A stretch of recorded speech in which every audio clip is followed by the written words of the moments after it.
Since stepping down from royal duties in 2020, Prince Harry and Meghan Markle have been enjoying life in the US. The journey from their meeting to their Megxit was a rocky one, but there were plenty of red flags along the way. Like most people in love, Meghan would gush about Prince Harry to her friends early on in their relationship. And, like good friends, those who knew about the relationship between the royal family and the UK press tried to warn her not to get in too deep. In the ITV documentary Meghan and Harry: An African Journey, she revealed, "When I first met my now husband, my friends were really happy because I was so happy. But my British friends said to me, 'I'm sure he's great, but you shouldn't do it, because the British tabloids will destroy your life.'" Because she's American, Meghan admitted that she said to her friends, "What are you talking about? That doesn't make any sense. I'm not in tabloids. I didn't get it." It's understandable why Meghan might brush off the warning, but she paid a big price and went on to admit that she wasn't happy. And also thank you for asking, because not many people have asked if I'm okay. Meghan went on to say, "It's not enough to just survive something. That's not the point of life. You've got to thrive. You've got to feel happy. And I think I really tried to adopt this British sensibility of a stiff upper lip, but I think that what that does to you internally is probably really damaging." I never thought that this would be easy, but I thought it would be fair. And that's the part that's really hard to reconcile. One might think that when welcoming an outsider into the royal family, official guidance would be offered to help the newbie acclimate to the rules and regulations. But according to Prince Harry and Meghan, nothing like that happened at all. In her CBS interview with Oprah Winfrey, she revealed that there hadn't been any guidance, but she was still expected to know the right way to behave. She explained, "There were certain things that you couldn't do, but, unlike what you see in the movies, there's no class on how to speak, how to cross your legs, how to be royal. There's none of that training. That might exist for other members of the family. That was not something that was offered to me." Meghan said she would Google things she didn't know, like the lyrics to the British national anthem, at night before public appearances. Harry even had to teach Meghan how to do a proper curtsy immediately before she met Queen Elizabeth II. Meghan said, "We were doing the training behind the scenes because I just wanted to make them proud." As a biracial woman, Meghan had to deal with overt racism in the British press that no other member of the family had experienced. Some of the most extreme examples included the Daily Mail saying she was, quote, "straight out of Compton," and another piece that referred to her, quote, "exotic DNA." Meghan was also held to absurd standards compared to her sister-in-law, Kate Middleton. Harry has had to release statements in an attempt to protect Meghan from very early in their relationship. One statement from 2016 condemns, in his words, the racial undertones of comment pieces and the outright sexism and racism of social media trolls and web article comments, among other things. He added, "This is not a game. It is her life." An insider told the authors of Royals at War, the untold story of Harry and Meghan's shocking split with the House of Windsor, "It's my opinion that Harry feels he couldn't protect his mother, so he's going all out to protect his wife. He is so sensitive he often sees criticism or negativity where there isn't any." I will not be bullied into playing a game that killed my mum. Perhaps the biggest bombshell in Harry and Meghan's tell-all interview with Oprah was that some of Harry's family members were allegedly racist. Meghan said that before their son Archie was born, there were, quote, "concerns and conversations about how dark his skin might be when he was born," between Harry and unnamed family members. When Harry joined Meghan and Oprah, he said he would never share details of the conversation, but said, "At the time, it was awkward. I was a bit shocked." Oprah later shared with CBS This Morning that Harry didn't reveal who was a part of the conversations off camera either, but she said he did want to make clear that, quote, "neither his grandmother nor grandfather were a part of those conversations." The process of elimination leaves a couple of options. According to the BBC, after the interview, when asked if his family was racist by the paparazzi, Prince William said, "We're very much not a racist family." If the alleged conversations actually happened, no matter who asked the insensitive questions, it's surprising that Harry and Meghan didn't flee England sooner.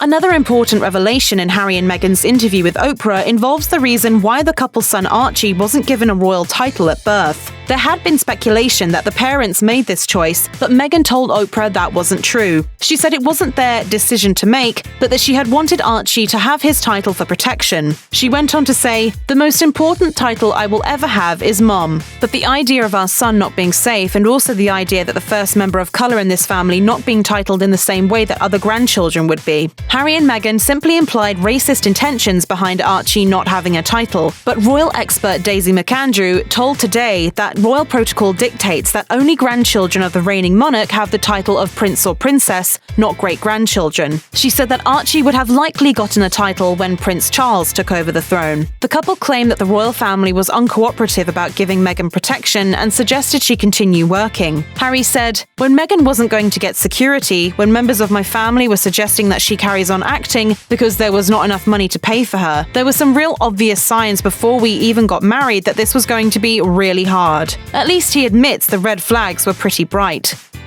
According to a 2018 report in the British tabloid The Sun, Meghan allegedly made Kate Middleton cry during preparations for her wedding because of demands about bridesmaids' dresses. While she didn't reveal the details of the fight, in her CBS interview with Oprah, Meghan said that the reverse had actually happened, implying that Kate actually made her cry. She added, "It was a really hard week of the wedding and she was upset about something." Tatler confirmed through a source that the spat was about bridesmaids' dresses. Meghan said that Kate has since apologized to her and she is forgiven. Still, Meghan told Oprah, "I thought in the context of everything else that was going on in those days leading to the wedding that it didn't make sense to not be just doing whatever everyone else was doing, which was trying to be supportive, knowing everything that was going on with my dad and whatnot. It's impossible to know exactly what happened, but a sister-in-law who would allegedly pick a fight on such an intense week may have been an ominous sign of bigger fights to come."